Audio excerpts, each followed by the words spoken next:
Mickie Kennedy joining me from Maryland, from Baltimore, who's the president of e-releases. Mickie, thanks for joining me so much today. Thanks for having me. Now, Mickie, you've run a company for 23 years about helping companies and entrepreneurs to get noticed. Do you want to share with us your proposition? Because in this big world of sending out press releases, you've got a very special offering for business owners. Tell us about that. So eReleases offers a custom national distribution over PR Newswire. We also offer a higher end product and email send to journalists that we feel would be appropriate. Usually there's small email sends, of 100 to 400 of the key media that we feel would be a great fit for this press release. And we've been doing it over the years. As I mentioned, PR Newswire approached more than 10 years ago and said, "Hey, Mickie, you should send your releases out through us." And I pointed out that I think at the time I was charging $250, and I know that they were charging about $1,000 for a 500, 600 word press release to go out nationally. And the thing is that they saw it as a win-win. My client base are small businesses who, would probably never be able to afford to go directly to the newswire to justify the kind of pricing that the newswire charges. And their salespeople wouldn't be interested in someone doing, 1 to 2, 3 releases a year. So we sort of built the relationship to be a win-win. I discovered in meeting with them that they had an overnight editorial team. And I said, well, it wouldn't cost you anything if they worked on the press releases and set them up for the next day. And so all of our releases are scheduled for next day distribution. And we have some other workflow issues that make it easier. But at the end of the day, we allow small businesses, entrepreneurs, authors, and startups be able to access the wire nationally. And that's a really great value for just a few $100s. And I'm really proud of it. And I'm proud that I feel like I'm a co-op of small businesses. And that's really great because together we were able to leverage this preferred pricing with the newswire.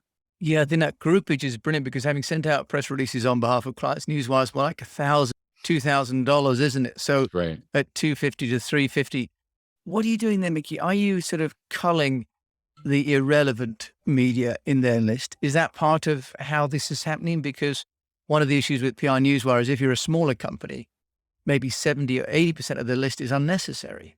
Well, we still go out to the big media, and sometimes you're surprised. Sometimes they will pick up something and run with it. We did a release last year for the Dining Bond Initiative, and it was to help out a small PR firm that had started it. Basically, restaurants that were closed down during the pandemic. And it was a perfect storm because, there was a lot of negative news. And here was something that was very positive. And so we got over 150 articles that picked it up: the Wall Street Journal, Washington Post, New York Times, all of these major places that we weren't expecting. And so sometimes it's beneficial to have those big guys on the list, even though you feel like that would be great, but it's very unlikely because sometimes you do get that media coverage. And for them, it generated millions of dollars in revenue that went right back immediately into a lot of restaurants that were closed down. So it was something that people really identified with. It was actionable. It was positive news. And, sometimes that leverage that you get by going to the newswire, which at times seems unnecessarily large, can be beneficial. So, Mickie, for those people that don't understand the newswire, do you want to just explain the mechanics? Because people may think they need to go to an agency to send out a press release. Just talk us through, because actually this is within the purview of an owner operator, isn't it, to get to the newswires? Just explain to us that, 'cause it's quite important, I think. So basically, the newswire acts as a distribution platform for press releases. A lot of people are familiar with newswires like Reuters, United Press International, Dow Jones and stuff like that, where their business model is different. They write the content. It's all original reporting by them, and they're just licensing it to other people. So a small newspaper may not need to write breaking news right now. They can just pull it off of the wire, the Associated Press or something like that. In the case of the press release newswires, they work similar in that it's transmitted electronically, but often it goes to those points, AP, Reuters, and stuff like that. It doesn't mean that it runs on there. It's up for them to consider. And if they do run it, they generally turn it into an article or something that they've crafted. And it's a wide distribution that is electronic. You can actually go to the website as a journalist and log in and get to customize your feed. So you're seeing exactly the type of content that you want to see. And you can include or exclude keywords that can refine what you see so that you're only seeing releases specific to you and what you cover. So Mickey, just for your business owner then, it sounds as though using a service like yours, e-releases, they can test the big news wires.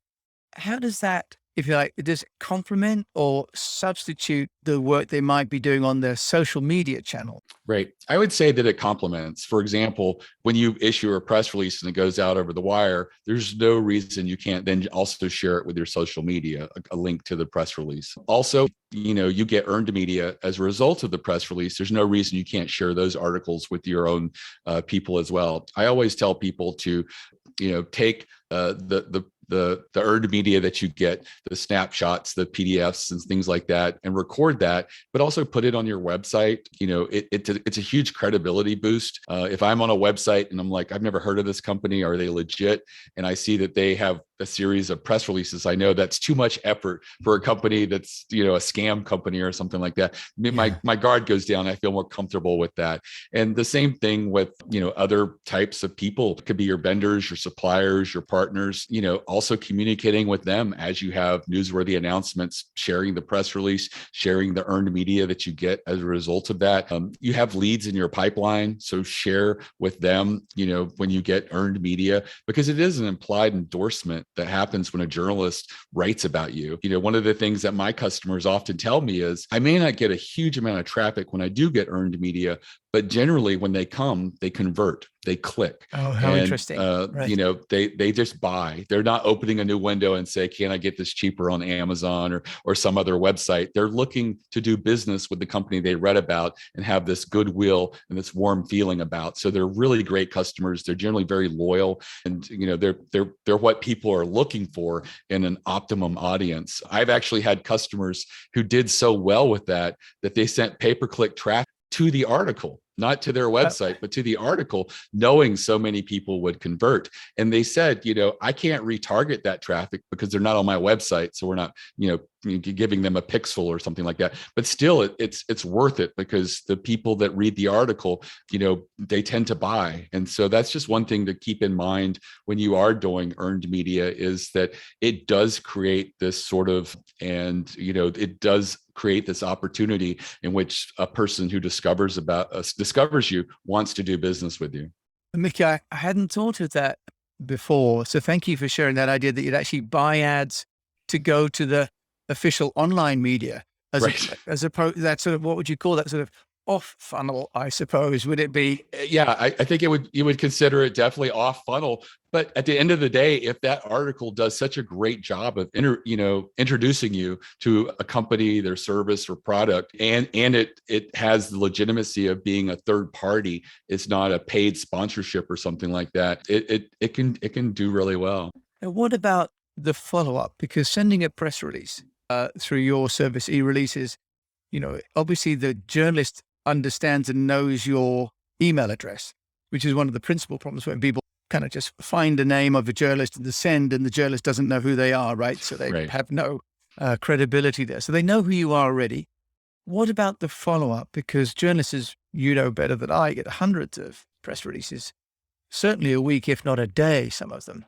Right. So unlike a PR firm, we don't do follow-up of the traditional press release. What we try to instill in our customers is just to be strategic every time you are sending a message. And if you are sending out strategic press releases, strategic announcements, you're more likely to get media pickup. But we don't sort of like do the follow-up email sends. We're not a PR firm, and we work with a lot of small PR firms, but we don't go that extra mile and try to really coax someone and Right. reposition a pitch or something like that.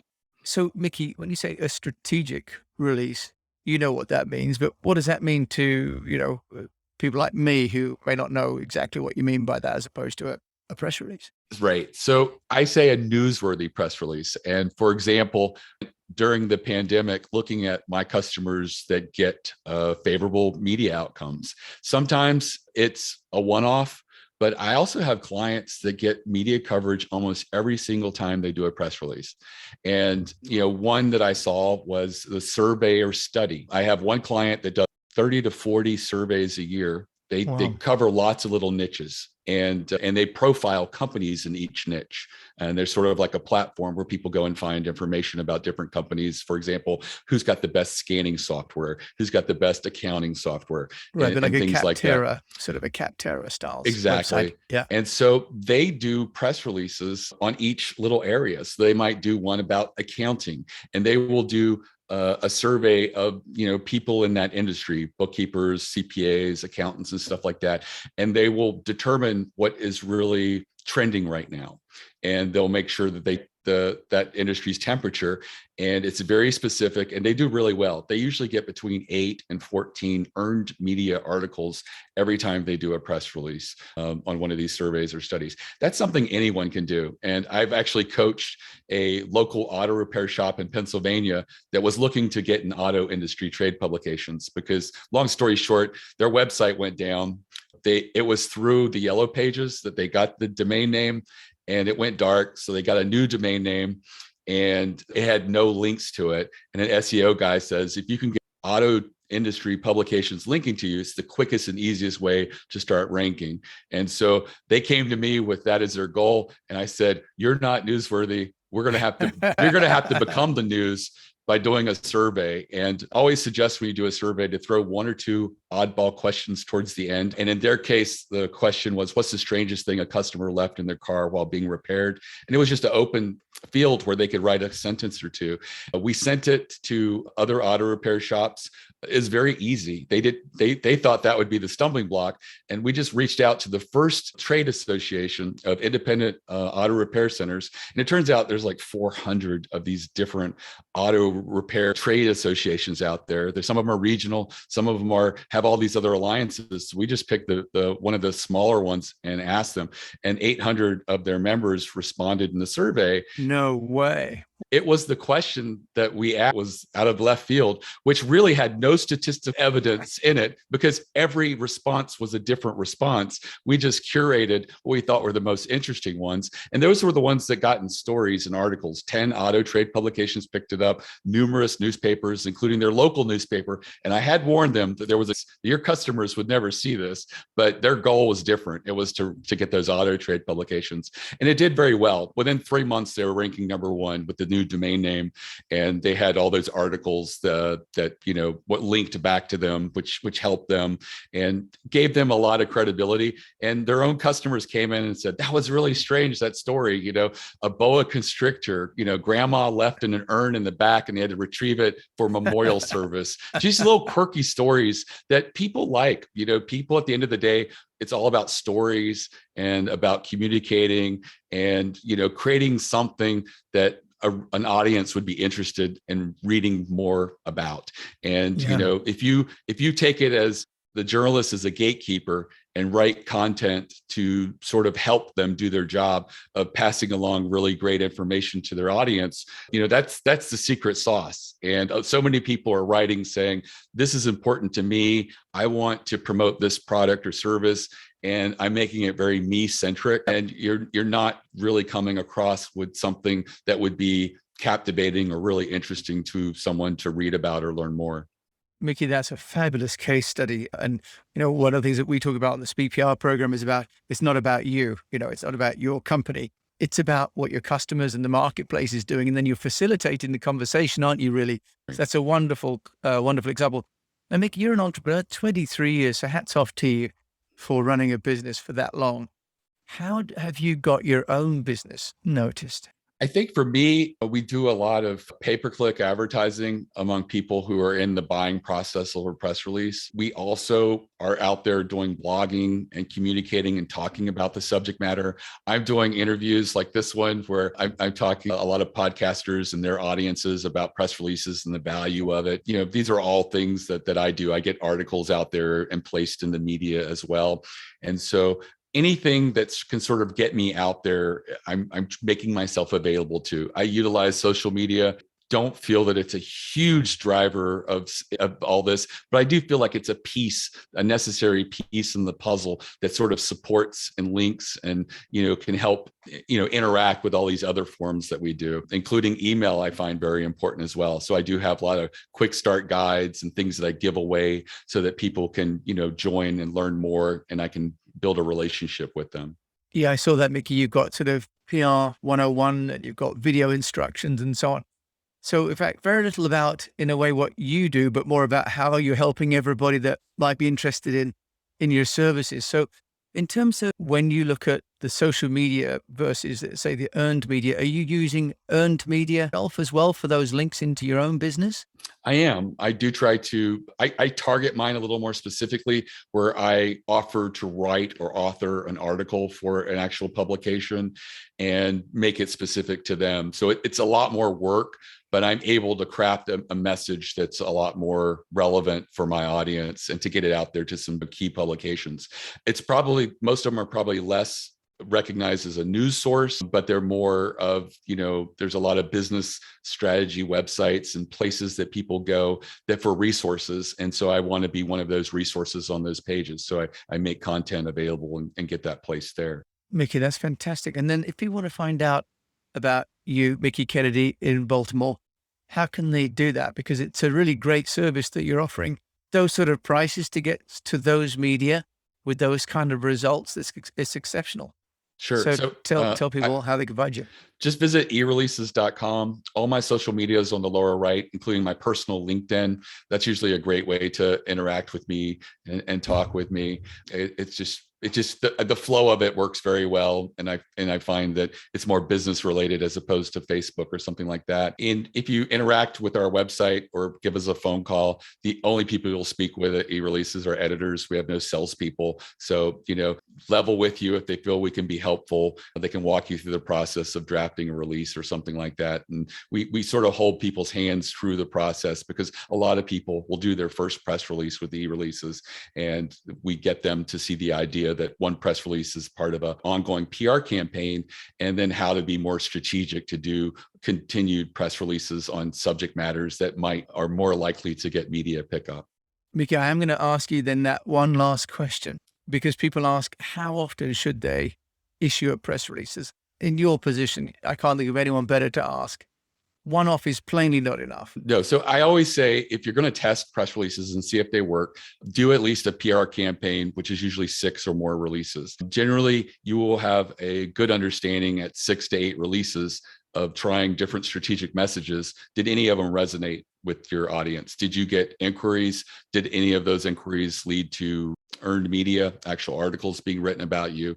And, one of the things that I say is try to be really strategic with the types of press releases that you're doing. Try to look at it as the journalist, as a gatekeeper. And what could you do that would, really help them do their job? A lot of people are familiar with newsjacking, where you try to align yourself with a hot topic that's trending. I always say, try to elevate the conversation, make it very specific if you can, so that you're introducing something new to the conversation rather than just joining on board with everybody else. I did that with a client back when Target was there was a big scandal of hacking of credit card numbers and personal information. And so there was a lot of people doing press releases for the next 6 months, the Target case study, and why we as a cyber security outfit or something like that have a solution for you. And so this client was wanting to do the same thing. And I said, those people aren't getting a lot of media play or coverage because there's so many of them out there. Focus on something very narrow. And one of their things was to help small merchants that actually have a credit card terminal on their counter. Like, think the pizza shop, the cleaners, and other places like that. And basically, they created a free audit to say, if you're a business with a credit card terminal on your countertop, this is the 10 things you need to do right now to determine if you're at risk of the same thing that happened with Target. And so by focusing it very narrowly, they actually did get a few articles written about it. And I think if they had done their other approach, where they just joined the conversation and said the same thing about the same incident, I don't think much would have happened. So anytime that you can sort of take something that's trending and stand out as taking a slice of it, in this case, retail, small businesses, and focus on that. Or if you can say something that's contrarian, that goes against what the rest of the people are saying, again, you stand a stronger chance of getting noticed there as well, because journalists want to be objective and cover both sides. And if you're the only person out there saying something contrarian to everyone else, you're much more likely to be that guy that every place goes to be quoted and to include information about. Mickie Kennedy, Baltimore, Maryland. Thank you so much for joining me. And I can really see why Reese's has been noticed as a great business for the last 23 years. Thank you so much for sharing all your ideas today. Thank you for having me. You've been listening to Mickie Kennedy, president, founder of e-releases all the way in Baltimore. So thank you for listening to this episode of the UnNoticed Show. And until we meet again, wish you the best of health and that you keep on communicating.